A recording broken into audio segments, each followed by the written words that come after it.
What does it mean to live together? On this land. In this place?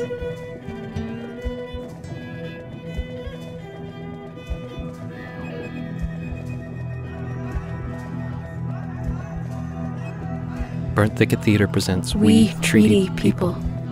Audio dramas exploring what it means to embrace all our relations. Welcome back for our conversation with the artists from last episode. Taken Before Birth. My name is Yvette Nolan, and I'm the production dramaturge for We Treaty People. My name is Stephen Walschmidt. I'm the artistic director of Burnt Thicket Theatre. Part of my personal journey in recent years has been about learning to see the history of Canada from Indigenous perspectives and unlearning cultural assumptions and practices I've received in my Eurocentric heritage. Of course, this learning and unlearning are ongoing. As a company, Burnt Thicket is seeking to respond to the Truth and Reconciliation Commission's call to action number 83 to support good ways for Indigenous and non-Indigenous artists to collaborate in making theatre that contributes to reconciliation in these lands called Canada. In our live shows after Curtain Call, we encourage audiences and artists to engage with each other, with the story, and with their real lives outside the theatre. Given that these are digital performances, we hope this conversation with the artists will expand your reflection about the play. We'd like to invite you to learn more. Check out the resources and suggestions in the episode description and our website. We encourage you to talk about the play with your friends, to chat with us on Facebook, or in our virtual talkbacks on Zoom. Or by leaving a response on our website. We want to hear what you think. And now, recorded on Treaty 6 territory, we bring you a conversation with the artists from Taken Before Birth. Why don't we start by just go around, introduce yourself and what your role was or is on the audio play, and that'll get us started.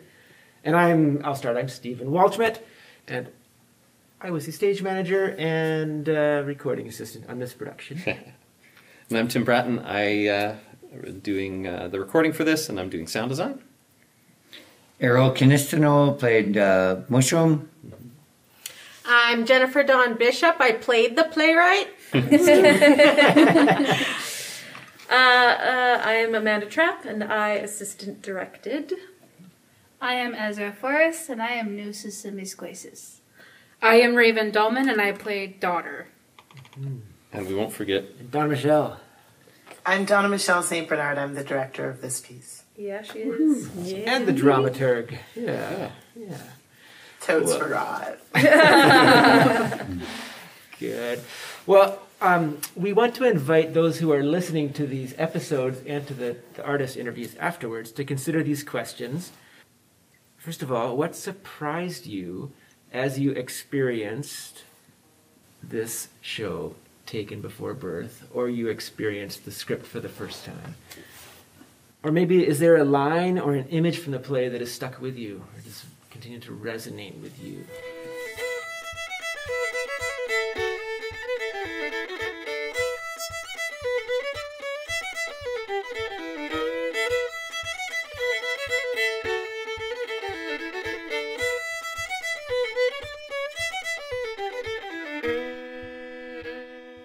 Mary Lou, I'm not going to be here very long. No, it's not even the line. Yeah, the first word, right? Mary Lynn. Hey. Yeah, that's it. It wasn't for one of my lines. It was actually for Mushrooms. It was for Mushrooms' line when he said, "You can't put a notebook in rice." And I was like, that's so clever. I like that. So that line stuck out for me. It was a very beautiful image. I imagined a journal in rice, and I was like, that's funny. I like that too. I'm partial to the line, "We are a family of resilience and love." For me, it was my line of, I was fine without status, basically, and it just kind of like stuck with me because that's what it was like for me growing up. And because just with the prejudice that has always happened when I was younger, being like, oh, you're not status, you're white. But it's like, but I am. And they kind of drilled that into my head that I was embarrassed until I got older. I'm like, I don't care anymore what other people think. I think the one line I like was my father married my mom, but he wasn't from this community. And because he wasn't from this community, my mom she lost her status. And then the journey of how it put grandfather, who was probably a young man at the time, dealing with that is, it's not as easy as, just being half brown and half white, acknowledging that. So that's probably half the province of Saskatchewan. You got to have a little Cherokee in them somewhere.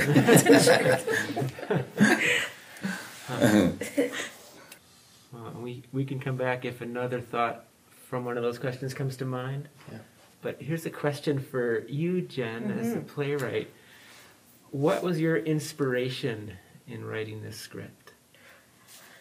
I always find inspiration within my own family, our very close-knit family, but also as well the circumstances that surrounds that idea. So something, a memory, and just the life that my dad lived and my mom lived, and just kind of drawing from those beautiful but painful memories is what always inspires me to create something from it, whether it's something lovely or not so lovely. But my deep-rooted inspiration always comes from my family, for sure. Cool. And from the people that I run into that really help build on that too. So, thanks. Yeah. Okay, here's the next question. How are you connected to the land and to communities around you?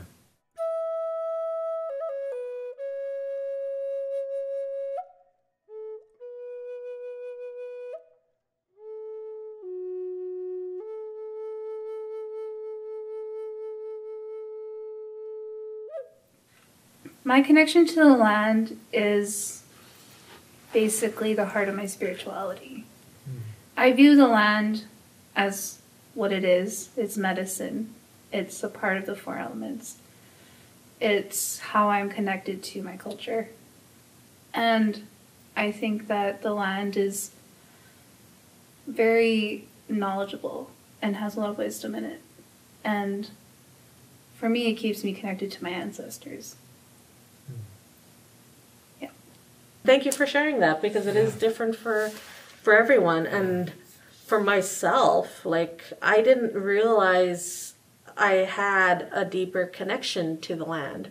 When you're taught, that's the last thing you're taught about, or really finding where your roots lie. So really, I had no connection to it other than, okay, this is where I was born, until I was introduced to my identity and culture and realizing there's much more to that instead of just pavement that I walk on. And it's still like, it's a discovery and finding more respect for the land and a much more deeper love for it as well, and not just dirt under our feet. You know, it's definitely not an easy question to ask, and you have to think back on that and just remembering what certain moments you had when you were connected with the land. You know, were you sharing a story with a loved one? Were you burying a loved one? Or where did you share your first kiss? It's different for everyone in those moments. Mm-hmm. I totally agree with that. Yeah. Like, when I think about the land, like, I think about how people are like walking trees. You know, like, no matter where we walk, we're still connected to the earth. Our roots are still with us, but we're walking. And I think, like, the beautiful thing about growing up with my culture was that that's all I know. And it kind of makes me feel like I wish everybody could have that experience. And the fact that some people didn't, due to so many factors, kind of, it's hard. But I'm really glad that you found that for yourself, Jen, that you were introduced to it and that you explored it.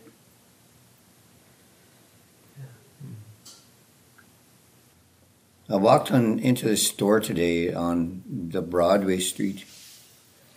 My partner that I'm with grew up around this area as an adopted child, and she has connections to the community. You know, be it pavement and be it houses and stuff like that, schools, and so that's her tie. And all those things are on the land, within the boundaries of Nutana or whatever the city park. But when I went into that store, it was really kind of cool because the store was probably based on an outlet for Waniskewan. And they have all this Ukrainian cloth in there that we've adopted into our culture, the ribbon skirts and the smudges and the new trends made in China and all that stuff.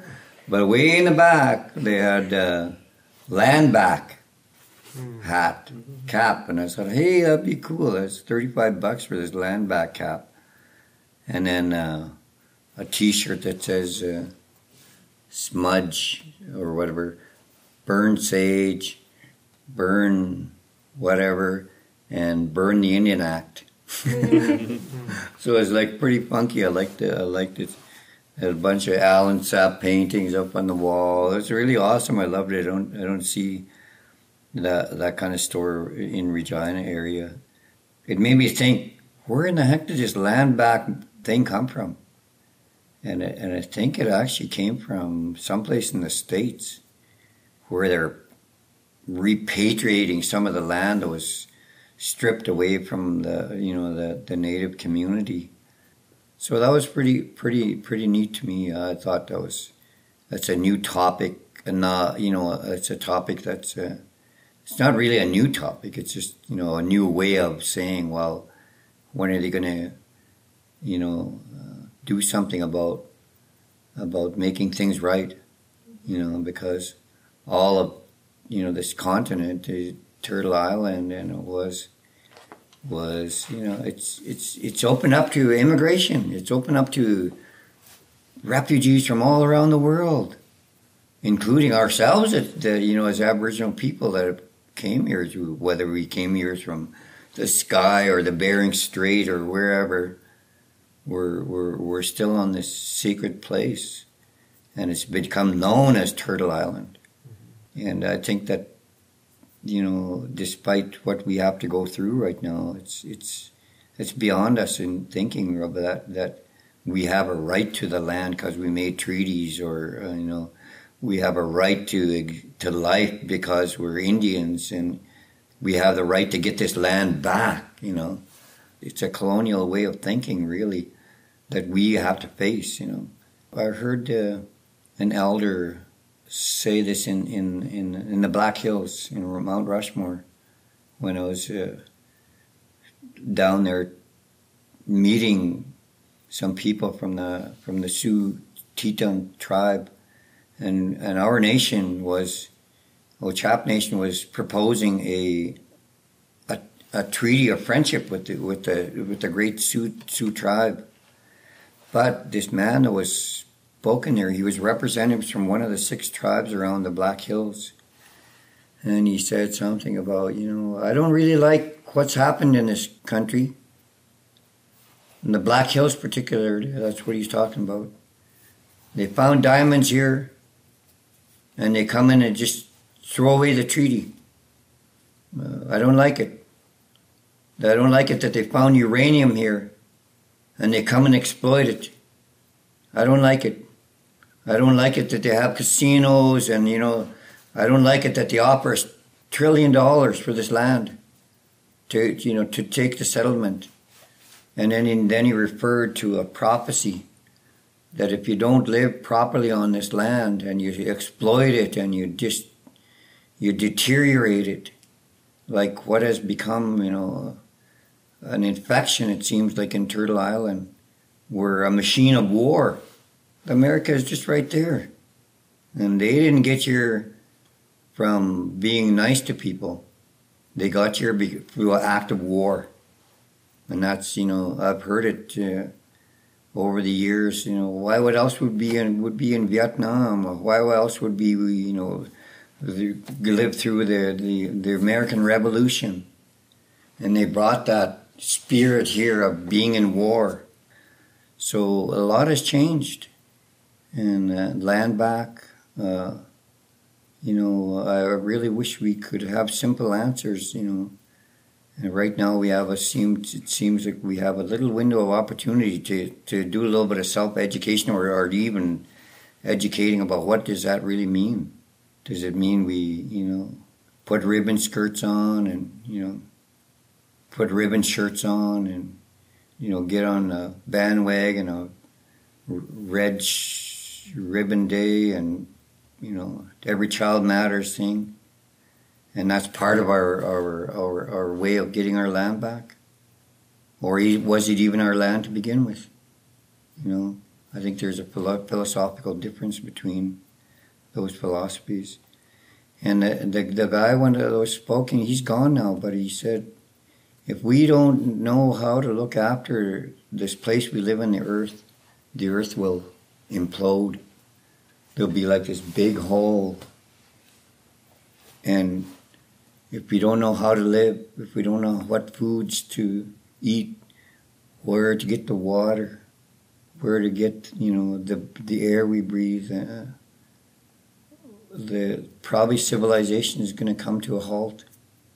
And you could sort of see it in the air, with the hurricanes and the wind. And so we're out of touch with a lot of our people's philosophies, the elders. And we learn things through English now. We learn things through, like, the Bible, or we learn things through theater, drama. We don't learn things through our original languages. It's because it's been ripped away. Like you say in your play, our cultures has been ripped away. Our philosophies and in touch with our elders and prophecies are maybe gone. And we're in the same boat as everybody else is. We're going to be on that, as they say, the impending road to destruction, it seems, Don't get me started. Thank you. Yeah. We want to get out of here. Well, here's a follow-up to that question. How could you be more connected to this land and or to the communities around you? All I could think of was just trying my best. Reaching out to the people I haven't reached out, families, cousins. What is their connection with the land, and just finding the ones that I haven't had a chance to meet yet, finding out where they're from, and just really trying to track the family roots, because there's such a disconnect, and that's how I feel like I could get closer, as if I know more, get to know my family, and just build on that. There's family I've never even met. Grandfather's from Kent County, England. I want to explore, that. And meeting my grandmother, but also, like where else? So all I could do is just making space and finding where the roads lie ahead. Otherwise, I don't know. I'm not cool. I'm not as cool as some people that could get out there as far, but just could only do it in the way that makes sense for me and at my own pace. Yeah. I'll share a thought just because it's buzzing in my brain. It connects back to the connection to land. So right now, I'm in my neighborhood. They're replacing the water main on my street. So all the last 2 or 3 weeks, I just feel the rumble of machinery digging up the land. And I want clean, non-lead infected water. I do. And that's why this is happening. But I can't help but thinking, it's like, can't there be a better way than this for us to do what we're doing? And I don't have a good answer to that.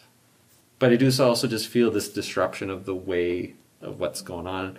It's disrupted the flow of the things that have made community and my connection to land and place something that has started to be meaningful. So the fact that the road shut down, I no longer see the families that come by our house on the way to school every day because they got to go around. So I just want to think of ways to live that don't disrupt these vital rhythms of community.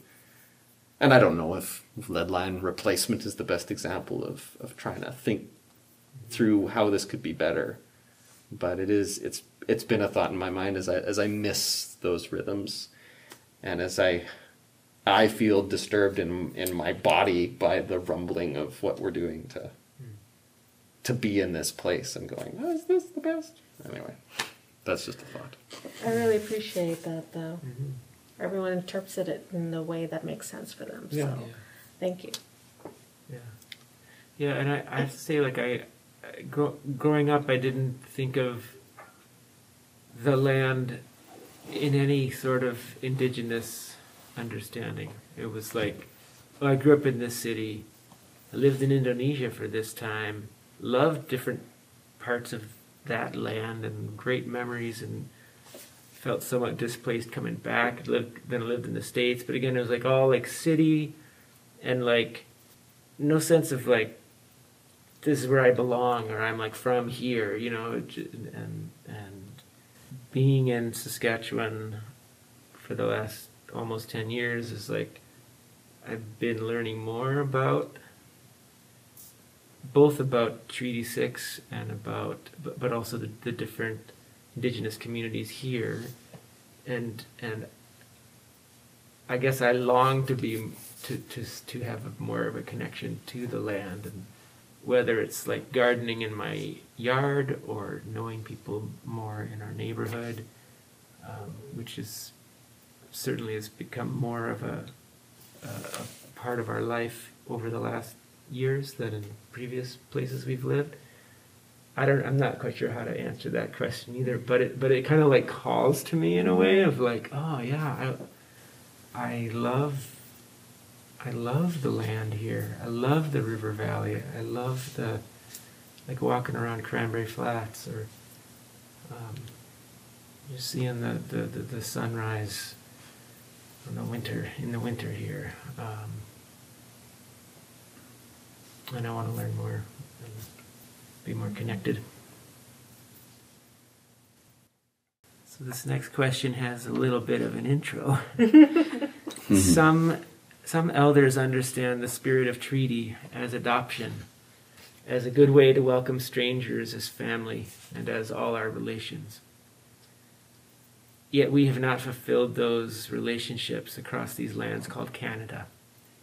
Our series title, We Treaty People, is an unfinished declaration, inviting all of us forward to lean in to treaty relationships, perhaps, as one of many paths toward reconciliation.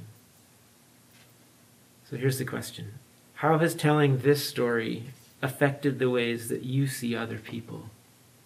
Or maybe how you see all my relations, what that phrase means to you. Something that really has resonated with me from this story, my family is from Grenada in the Caribbean, and we immigrated because of a revolution, and that revolution has been very prominent in my thinking about that place and about our move here.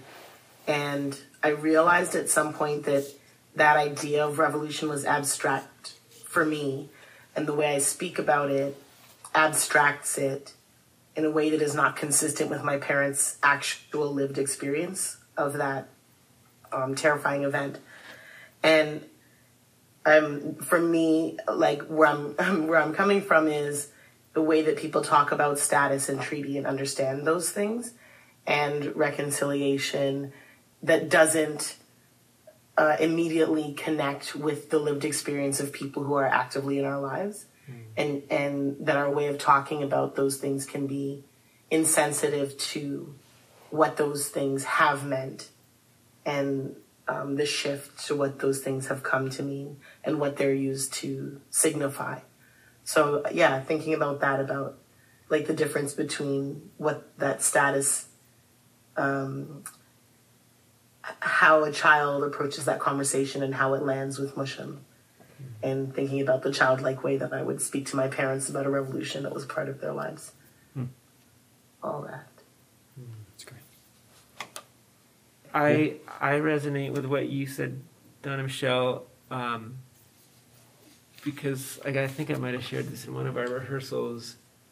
I have understood some of the like status, non-status, the way the Indian Act has like split people out, especially women, Indigenous women, but it's been more like something I've read about, like or like maybe I guess what I mean is an abstraction in a way, whereas I haven't necessarily been able to imagine what that is like, or like if that was a story from my grandparents. And that my son or my daughter were going to ask me about this, and I wasn't ready to have that conversation. Whereas the story now is like, oh, I can imagine that being my family's experience because I have lived inside of these characters' worlds, for this 15 minutes, or Yeah. and that's part of the gift of this story for me. It's that good old empathy. Yeah. I mean, I kind of wish I could almost run into the people in my past, because this story ultimately comes from like questions and withheld histories. If I were to go to my teacher that taught us Christopher Columbus, yay! Why didn't you tell us why we're talking about this dude? Like, I have this image of just like asking, why did you withhold who I am, in a sense? Or just, skipping over everything. So I think I would have been different with the people I interact with. So I keep thinking about the past. I should be thinking about the ones that I run into now. But it's a different vibe. It's definitely different. And in the current present, I just wonder, like, how much work have you done to get to this point? Like, status, unstatus, the different struggles, the different stories. Yeah, it's a tricky question, but it's certainly something that always draws me back into a past. Literally a circle of reflections. I like the stuff that's going on in schools these days, called land-based training. For example, just in our community, we've introduced the farming, actually, buffalo. They ain't wild like they used to be, and they're a crossbreed between a cow and an inkling of buffalo. So they're kind of domesticated, like they stay in fences and all that stuff, and they have the regular horns and whatever, but they're really not wild like the old days. But we ought to learn a little bit about animal husbandry, and all this other stuff in the last 20 years since we've been having this herd. And then there's a process where they slaughter the two buffalo. So the kids actually learn. They get them out of school and they love it. They love watching the hunters, take down a couple of buffalo, and then the process of the stuff that's the heart and the liver and all this other stuff that's there. The relearning what was. Not. It was in part of our blood, our DNA, 3 years ago in this part of the world. Like to living with the buffalo. Yeah. But yet at the same time, we know what happened when civilization and farming came and the cattle started, being the main way of food of this part of Turtle Island. But yet at the same time, now we have a little opportunity to learn that, what was in our head, but now it's coming alive. And it's the same way of the language coming back. It's the kindergarten and nursery and grade 1, 2, 3, 4, 5, 6 learn the language in school. We had the language stolen out of the adults and some of the elders, where we've learned a bit of words, but not as a conversational, living language these days. So, but they're endeavoring, which is really kind of, I don't know if it's correcting, what was maybe, our process of going through the residential schools and colonialism and becoming a territory to a province and regurgitating the Saskatchewan Education Act, and even if it's on our First Nations. So we're learning, we're plowing a little ahead, and I think that really we have a little window of opportunity to correct some of the stuff that wasn't working in our past, or that was meant to be part of our demise, like take the language away, take the culture away, and then make us regular citizens of society with no status, actually they didn't even have status way back then. It was actually a treaty. So since then it's become, like the powers that be in Ottawa through the Indian Affairs or the Indian Service Canada have literally changed the treaty relationship we've had and replaced it with status.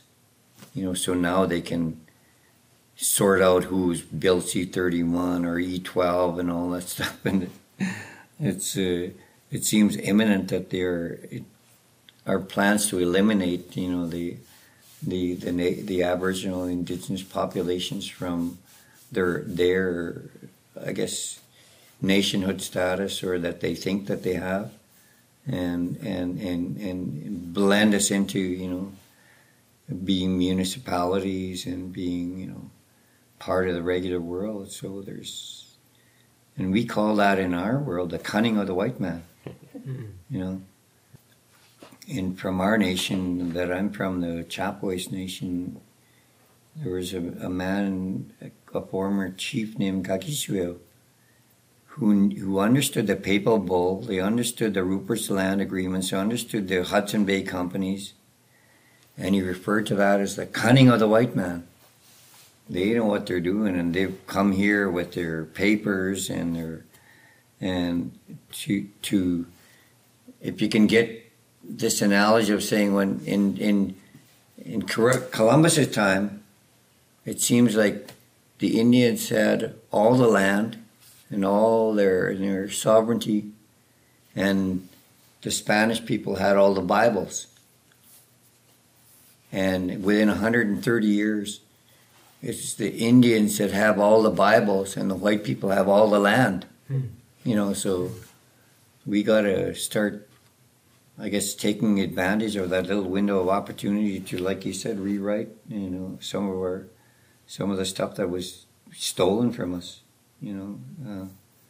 and we have a little window of opportunity now before, with this Reconciliation Day coming up and all this other stuff, and some people listen, like, for example, 20, 30 years ago, you asked somebody what a residential school experience was, nobody knew what the heck it was.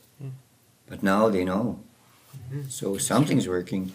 Go to a football game or whatever, and it sounds really kind of corny to me. Say, well, we are on Treaty 6 land, and the Métis and the Michif and the Dene and whatever, because they just say it, but I don't know if they really understand.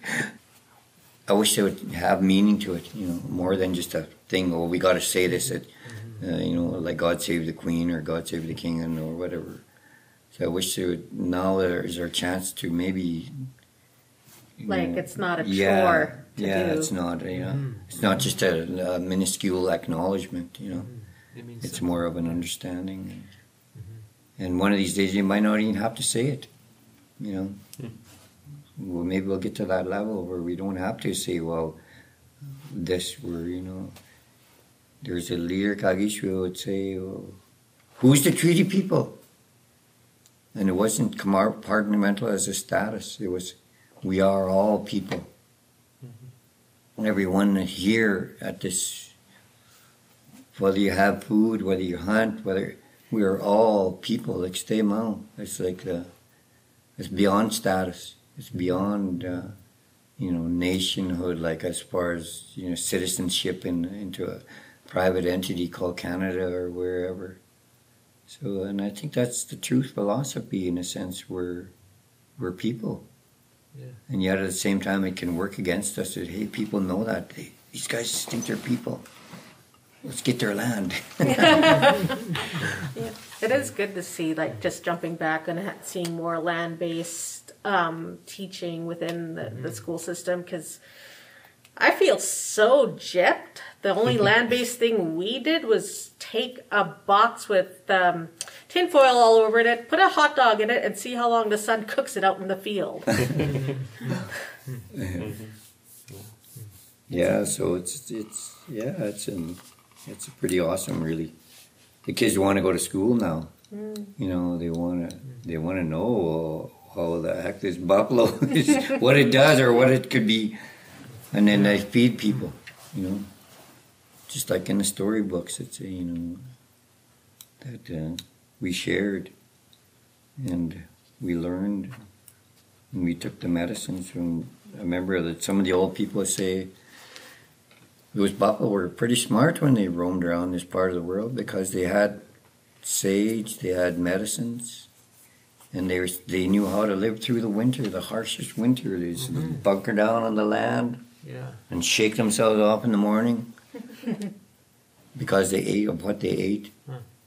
And when the herds came out, you didn't just really take anyone. The buffalo sent out the ones that they wanted to give to use, and this happened. And now you could see it when they herd up and they make a big circle, and pretty soon one of them will step forward and say, "Take me, I'm ready." And then it gives us life. It gives us. So that's why they're called our relatives. Pasquamustus are our relatives. We've become part of them. They are part of us.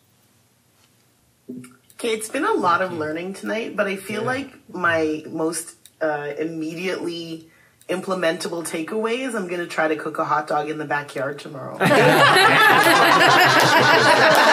that wrong that I learned that? What part of the hot dog did you get? I don't know. I just think it was just lazy cookie teaching. I'm going to be so sick on Wednesday, guaranteed. Make sure it's pre-cooked. Yeah. Well, thanks, everybody. I don't want to cut us off, but I also want to, let everybody out when it's, before it's time. But also just want to say, if there's anything else is like burning or something like, oh, I really wanted to say this or that, go for it. I guess, what I would like to say is congratulations to you guys for doing this stuff, because you're in a totally different world. You're updating a way to educate and a way to, way people learn. And I'm glad I've been a part of it. And I'll go down south and I'll listen on the radio one of these times, or whatever. We'll get it to you. Yeah. Come over, have hot dogs at my house. I'll bring that buffalo over. We Treaty People is a production of Burnt Thicket Theatre. Support our work with a donation and learn more about the artists at burntthicket.com. And to check out our website or the episode description for links to other great learning resources. Special thanks go to the Canada Council for making this project possible. And to our season sponsors, Surecom Industries and SK Arts. This work was gratefully created on Treaty 6 territory and on the homeland of the Métis. Join us next time for another audio drama episode of We Treaty People.